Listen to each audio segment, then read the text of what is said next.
Hey guys, welcome back for episode 12. So I'm actually filming on the GoPro today, which is the first. Usually I film these on my phone. I'll be using my phone for various things today, and we're going to be filming on the GoPro. So let me know what you think about the quality and the sound and if you're doing it right. So today's episode is going to be about content generation, management, lifecycle, all that kind of thing. So I'm going to walk you guys through the entire content generation process. I'll take you guys along with us. Show you how we take photos, how we take story content, feed content, that kind of thing. And then we'll go home and I'll chuck it on my computer, we'll upload it, that kind of thing. And then I think the next episode I do will be on the actual editing of that content. So today's going to be more about generation and management. And then the next week's video we'll go through actual editing. I'll do some slight tutorials on how I edit my photos, how I export them, how I post them, that kind of thing. But today's more about the content. So we've just sat down, we're having some breakfast. We're going to head to Luna Car Wash after this. We'll take some content while they're washing the car, and then we're probably going to head out for sunset, take a few sunset photos, and then I'll take you guys home with me, and I'll show you how I upload it, back it up, and share it between devices, all that kind of thing. Just quickly give you guys a run through of the gear we're using today. So I'm filming this on a GoPro Hero 7 Black. I've also brought out my DSLR. It's a Nikon D750. On it I've got a Tamron 24-70mm lens. I take all of my feed posts on that, or the large majority of them. We shoot in portrait often, so we get those 4x5 crops. I've got tripod mount, tripod in the car, GoPro, spare the GoPro battery, spare camera battery, spare SD card. My phone, of course, I'm using an iPhone XS. I use it to create a lot of story content, sometimes even feed content. And then I've got the GorillaPod. So the GorillaPod I use both as a tripod, but also to stabilize the camera. So when I'm filming story content, when I'm filming content for you guys, even most of my Patreon videos have been shot on this. And then a couple of Lume Cubes. So these are Lume Cube Airs, and they're just used for illumination. We use those to light up a scene occasionally, more commonly used on my face so that you guys can see me while I'm talking. Anyway. Cute. Right, we are heading to the car and we'll see you guys when we get to the car wash. Hey guys, so we're down at the car park. It's the first time I've ever filmed on a GoPro. I don't have a screen to see myself in, so hopefully it looks alright.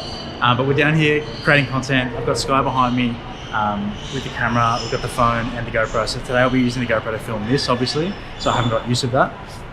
The camera we'll be using primarily to make feed photos, so we'll be shooting mostly in portrait, so we get that 4x5 aspect. And then the phone we'll use for videos and a little bit of boomerang, that kind of thing, mostly video content on the phone. That said, the iPhone takes pretty good photos as well, so we may use that for a little bit of photo content, more impromptu like story style stuff. And they do the entire wash within about 20-30 minutes. So we've got about 20 minutes to jam pack as much content as we can in. So the entire time I'm down here recording with you guys, Sky will be taking photos on the camera. And once I'm done with this, I'll bring the phone out and get some story content, get some boomerangs, that kind of stuff. So we're really trying to jam pack as much content as we can into the 20 minutes that we're here.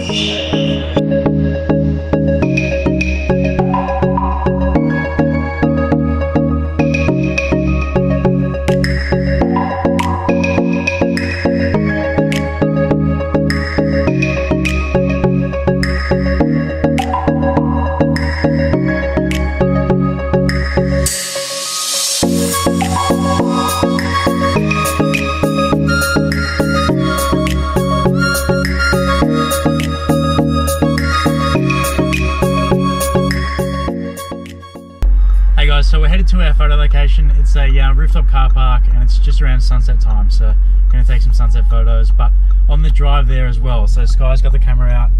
She's been taking photos and videos of me while I'm driving. Photos, you guys have probably seen actually photos of me sitting in the front seat, so content like that. As we head up the car park even, she'll be filming me going up around the car park. So even on the drive here, you know, we've generated photos and videos that we can use. Someone should do one. Well, I don't know how anyone hasn't done one of like them chucking the camera into a bag and then pulling it out of the bag. Oh yeah, that'd be cool. I don't know how to do that. If you had a really wide angle lens, you could even see like the zipper and stuff as it's inside the bag. It'd be so cool.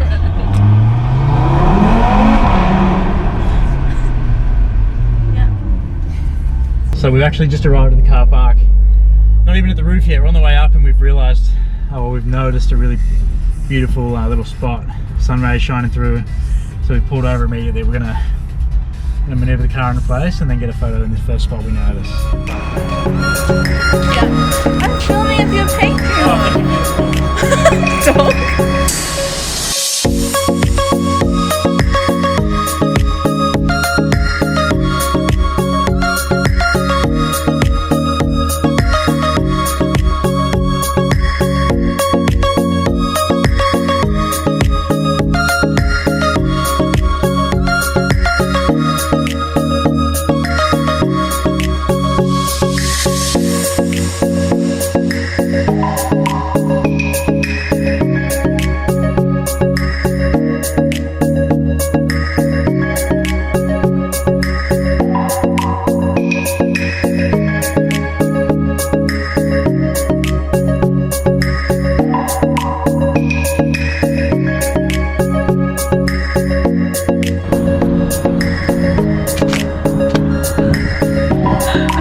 So we're starting to lose light. We've got a bunch of different photos, which I'll show you guys in a sec. We've got story content on my phone of us driving here. We've got photos of me in the car. We've got photos of us hooning around the car park and videos.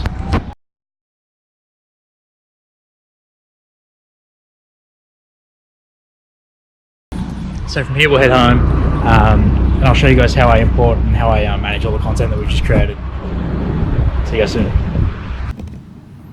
Alright guys, so we're home, albeit 24 hours later, and what I'm going to show you guys now is how I take the content off my devices, how I store it, upload it, archive it, and share it between my devices. So we'll jump straight onto my laptop and I'll show you guys how I import my collection into Lightroom, starting with taking the SD card out of our camera and plugging that into my laptop.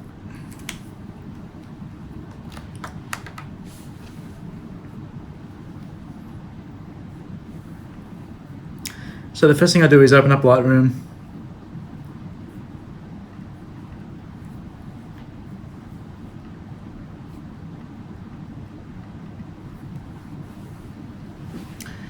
And the import wizard's just popped up, but if it hasn't, jump into import and select my camera. We're just going to select the photos that I took on that day. As you can see, there are many of them.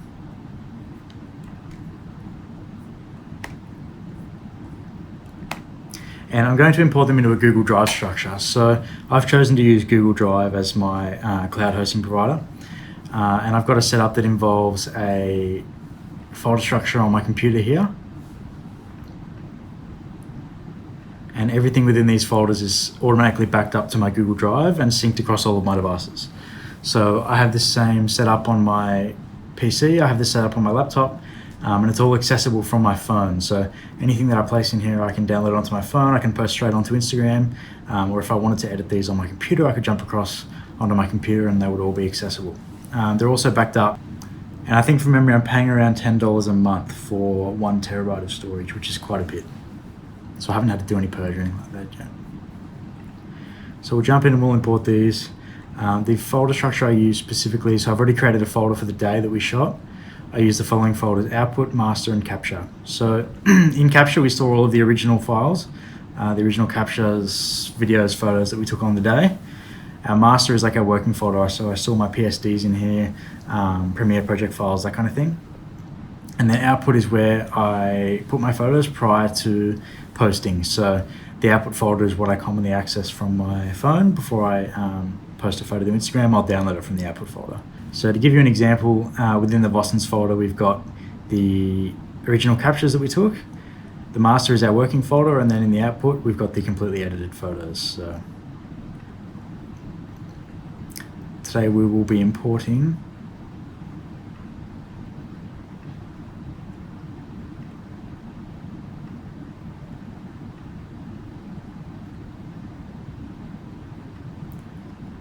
Today we'll be importing into the Patreon folder, into a subfolder called Capture.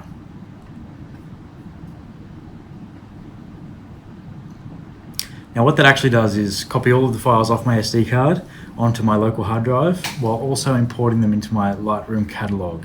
So they're now accessible and editable in Lightroom, and they're also accessible on my local hard drive inside this new folder we've created called Capture. Now, as soon as he's finished importing Google Drive, it's already started by the looks, he's going to start uploading these onto my Google Drive, where it's then accessible on any of my devices.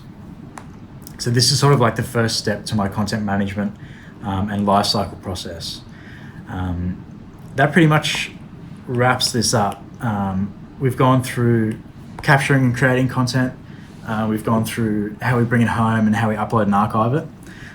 You haven't seen much of what we can do with that yet, so the next video, this is going to be a part 1, part 2 series, and the part 2 series will go through editing that content, sharing it between devices, posting it, and how I actually go from a raw image to an uploaded story and an uploaded feed post. So I'm going to wrap it up here, noting this is part 1, and next week we'll go over everything else, how I edit it and share it and post it, that kind of thing. We'll also go through how I actually create my stories. So a lot of you recently have been asking me what apps I'm using to create stories. Particularly recently, I've found a couple of new applications that Sky's put me onto, for the creation of stories mainly.